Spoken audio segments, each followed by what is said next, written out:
All right, guys, Darren from FBA Elite, and welcome back to another video. So in last week's video, I showed you step-by-step how to apply for Amazon brand registry, and I released a free video from the course showing you guys exactly how to do that. And I said in that video, I was going to release a follow-up video showing you how to apply for your trademark. So I've just recorded a new trademark application video for the FBA Elite course, and here it is for you guys to watch. How to apply for a trademark for your Amazon FBA private label business. In this video, I'm going to show you step by step how to apply for a trademark and all of the things you need to be aware of along the way. So in front of me, we have the Trademarks Timeline from the IPO, which is a trademark office here in the UK. And this has all of the steps that we need to go through so you guys can fully understand the process of applying for a trademark in the UK. So we're just going to read through this very quickly, and then I'm going to go through it step by step and show you the full application process. So step one, before you apply, you need to decide which groups of goods or services, known as classes, to register your trademark in. So when you apply for your trademark, you have to choose which classes, because you can have more than one class, although for many new sellers, they only choose a single class, but you can have multiple classes if you plan to sell in other categories. And that will become clearer as we go through this video. You also need to check if anyone else has already registered your trademark, which I'm going to show you in a moment. And then you need to prepare your application. So your application must include details of what you want to register. So this is either going to be just the text itself, so a word mark, or a design mark, the actual logo itself. For example, the written words or slogan you want to use, or an illustration, and the trademark classes and terms you want to register. And if you scroll down to step 3, you can see the fees that are involved. So there are two options when you apply for a trademark. You can either do a standard application, which is £170 upfront, and that includes a single class. And if you want to apply for more than one class, then it's £50 per class. Or you can choose the Right Start application, where you pay £100 upfront, and then it goes to their team to review it before the application gets submitted fully. So the benefit of going this way is if you make a mistake on your application, or the person reviewing it doesn't think it has a realistic chance of being approved, they'll come back and tell you that before you pay the additional £100. Now, generally, I normally just do the standard application at £170, but if you're not feeling confident, then absolutely use the Right Start application, as it will help give you that little bit of assurance.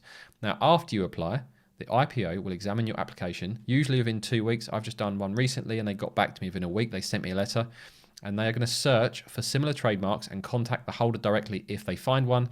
And then if that's all okay, they'll publish your application in the Trademarks Journal, providing there are no objections. So they're going to publish it for a period of 2 months. If your application is not opposed, your trademark will be registered 2 weeks later. So if you look at the overall time frame, you've got your initial application. So it's 1 to 2 weeks from your initial application for someone to review it. It's then going to be published for 2 months. And if there's no objections, it will then get approved 2 weeks later. So you've got 1 to 2 weeks plus 2 months plus 2 weeks at the end. Step 5 is opposition. If someone opposes your application, you can either talk to the person making the opposition, withdraw your application, or defend your application legally. Now, to be honest, if you do your due diligence at the start, you should be picking a trademark where this is going to be very, very unlikely this is going to happen. And if you do pick a trademark where you do come across this, then as it's a brand new business, I would just start again with a new trademark rather than getting into a costly legal battle. Then step 6, when your trademark is registered, let me just hide the webcam so you can see all of the text. The IPO will register your trademark around 3 months after you apply. If it has not been objected to or opposed, they will send you a certificate to confirm your trademark is registered. You can then object to other people's trademarks. For example, if you think they're identical or similar to yours, sell, market, license, and mortgage your trademark. Your trademark will last 10 years and you can renew your trademark every 10 years. Now, from an Amazon seller perspective, the most important bit of getting your trademark is then applying for brand registry. So make sure you check out the brand registry application video, as that is the main reason we want this trademark, so we can protect our Amazon brand from unscrupulous sellers and the other benefits that come from being brand registered. So now you're fully aware of the trademark application process. Let's do this stage by stage. So number 1, we need to decide which groups of goods or services, known as classes, to register your trademark in, and then we need to check if anyone else has already registered your trademark. So if you go to Google and do a search for UK Trademark Classes search, it will bring you to the Gov website, and I'll also put links to everything that I mentioned in this video below this video, so keep an eye out for those. So we're going to search for your trademark class to try and understand which class or classes you want to register when you're applying for your trademark. So if you scroll down, you can do a search here. And basically, you just want to search for the product that you're selling. So, for example, if we were selling chopping boards, do a search for chopping boards, and then it will return a list of what this search believes are comparable products. Sometimes you'll put a product in and it will come back with nothing that is helpful, especially with some of the more obscure private label products that you might come across. But something like a chopping board is a relatively common product. So you're expecting there to be a class for this. So if we scroll down, class 21 here has lots of different chopping boards in there. So it's a good chance that class 21 is going to be the class you're going to want to use. Now, if you put in a product and you're still not sure whether you've got the right class or classes, you can actually email them, tmclassificationinquiries@ipo.gov.uk, and there is an email template you can use in the course resources.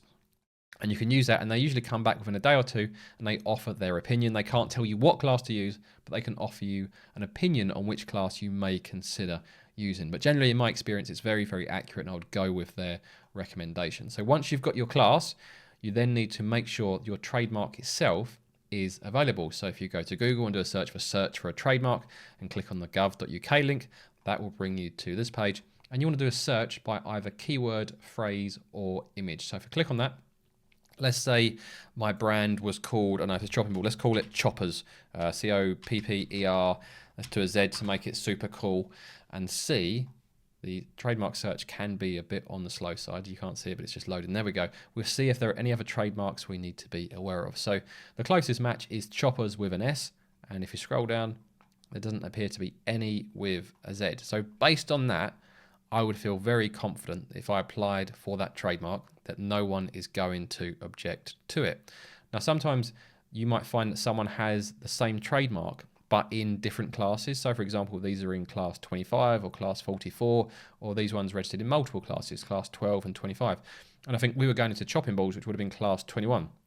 So technically you should be able to apply for a trademark in a different class, even if it's the same trademark that someone else has. However, my preference would be to only apply for a trademark that doesn't exist anywhere. What's the point in taking the risk that one of these people in a different class may object to it or may suddenly decide to want to sell in the same class as you? So as you're a new business, you can change your brand name so easily at this stage. So I wouldn't risk applying for a trademark if people are selling with the same name in a different class.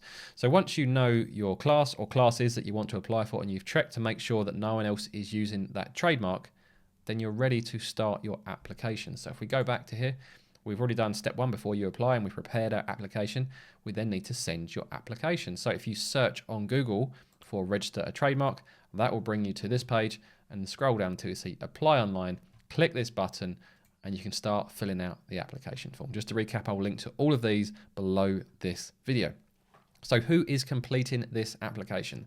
The trademark owner or authorized person within their business, an attorney, solicitor, in-house trademark department, or third-party representative. So for the majority of you, you're going to be applying for your own trademark. It's unlikely you're going to be paying a solicitor to do your trademark for you. Otherwise, you're going to need quite a large upfront budget to do that. So for most of us, we're going to choose the trademark owner or authorized person within their business. You then get a reminder to just do the basic checks that we've already covered. So at the bottom, just click continue to apply for a trademark. And if you've applied for a trademark in the past, you can choose to retrieve name and address details, but most of you will be using a brand new application. So just choose add name and address details, and this will bring up this form. So I'm just going to fill this out now. So the first one, owner type. If you are a limited company, you want to choose the top option, which is registered company or LLP. So registered company is a limited company. If you're a sole trader, choose individual. So I'm going to go with registered company. I'm going to populate this with some dummy details, and then I'll come back to you in a moment once we get to the bottom of this form. So I've populated the form with my address details and contact details, and all we need to do now is scroll down to the bottom and tick these three boxes. So I understand the IPO will use my email address as described above. I understand that name and address details will be published online. So when that trademark application is published, people will be able to see the address details associated with the application. And I confirm this owner is entitled to hold property. I then click the continue button. This will then bring up a summary of the address details and contact information that you just entered. If there is more than one person that owns this trademark, you can add a second lot of details. But for the majority of you, it will just be the single person. So click on the continue button. You then get to choose the type of trademark that you are applying for. So which of the following best describes the trademark? It consists of only words, letters, or numbers. So that is what's called a word mark trademark. It is a picture without words, letters, or numbers. For example, you can see there's a beehive. It consists of words, letters, or numbers in a particular style or color, or with a picture. For example, beehive the text, or the actual icon with beehive on it. So usually you're going to be choosing one of these top three. I've got trademarks of both types with Amazon, and both have been accepted for brand registry. Now, if you haven't done your logo design yet, the easiest way to do it is just apply it for a word mark design. Put your actual letters in instead, and then you can design your logo at a later date. So I'm just going to choose a word mark type trademark for this application and choose continue. You then have to put in exactly how you want to spell and the casing of your trademark. So for example, if I was doing FBA Elite, I would do it exactly like that, as that is how I'll use it, and that is how I'd use it on Amazon. Don't come along and do this in lowercase, because that's going to look horrible on your Amazon store. So make sure you get the casing right, because your application needs to exactly match what you're going to be using later down the line in brand registry. So let's say I'm applying for the FBA Elite word mark trademark. This is how I'd entered it here. And then click the continue button. It then loads this helpful video which tells you a bit more about goods and services and how to choose the right class, so what we covered earlier on in this video. And if you scroll down to the bottom, it tells you the cost. So you've got the £170 standard fee or the £50 additional class fee that we spoke about earlier. So click continue again. You then get to choose how you want to select your class. So you have select from a pre-approved list of terms, and if you do this, if the terms used to describe your goods and services are selected from this list, there will be no objection to the goods and services when the trademark is examined. Or you can select the class and enter manually. So if it's something obvious like chopping board, you might be able to get away with using this, whereas if you've got a more obscure product and maybe you had to email the IPO to get confirmation, then you might want to select the class manually. So let's choose select from a pre-approved list of terms and see if I can choose chopping board. So chopping board, click search, and hopefully, yeah, so class 21 has come up. I can just choose that one, or I can tick multiple. You can choose multiple from within a single class, and it won't cost you extra. So go through these, and anything that you feel may apply, tick the relevant boxes. So don't go down here and tick ironing boards if you're applying for a chopping board. But certainly you can have multiple selections under a single class, and you can see them appearing here. And once you've done that, scroll down to the bottom. You can see we've got other classes that you may want to consider as well. But if you do any from other classes, you'll have to pay £50 per additional class. Scroll all the way down to the bottom and choose continue. You then get a summary of all of the classes that you chose. So it's class 21, I ticked all of those boxes and choose continue again. You then got some standard legal text to read through. So just scroll down and tick this box and choose continue. You won't be adding a disclaimer to your trademark, so choose no. So 99% of trademark applications do not need a disclaimer. Click on the continue button again. And then you have a question to do with Brexit. So as part of the transitional arrangements for leaving the EU, etc., you don't have to worry about all of that. We're well past that stage now. So when it says, do you want to claim a priority from a pending international trademark application as of the 31st of December 2020? No, just choose no. It's the simplest thing you need to do on this form. And on the next page, choose no again. And then on this form, which type of trademark are you applying to register? You're just applying for a standard trademark. You're not doing a certification mark or a collective mark. Standard trademark, and choose continue. And then you get to choose whether you want to do the standard examination, which is paying that whole £170 up front plus any additional class fees. Or if you want to do the right start where you pay £100 up front, they review it first, then come back to you before you pay that second £100. So I'm just going to choose a standard examination for this application.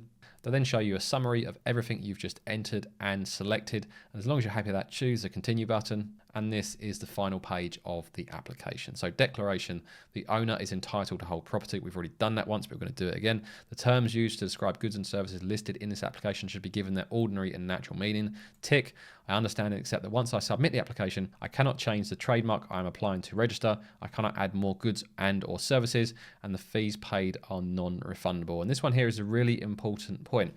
Once you've submitted a trademark application, you can't add additional classes to the application. If you want to add additional classes in the future, you have to submit an entirely new application and add those classes to that. So it's very important, if you're aware up front of all of the products you plan to launch, you can choose those additional classes. However, keep in mind, often for brand registry application, you only need a single class, and that will generally give you blanket coverage on Amazon. So I only ever have a single class for all of my trademarks, but you may feel more comfortable applying for those additional classes to get that additional protection that it would give you. So tick all of those boxes, scroll down and populate the final details. So your declarant name, the contact name, and then create your own reference if you want. But you only really need to put in your name there. Then you choose pay for and submit the application. And then the process begins. So as we discussed earlier, the IPO will review it within 2 weeks and come back to you to say whether they're going to publish the trademark or not, or whether there's any issues with your application. If they're okay with it, they will then publish it for 2 months. And if no one objects, then it will be approved and certified 2 weeks after that. So it takes about 3 months to get a trademark, which isn't the end of the world, as you can apply for brand registry with a pending trademark. Hopefully you guys found that video helpful. If you are interested in the course, there'll be a link in the pinned top comment. And if you want to know how to apply for your Amazon brand registry, I'm going to pop up that video now, and I'll see you guys over there.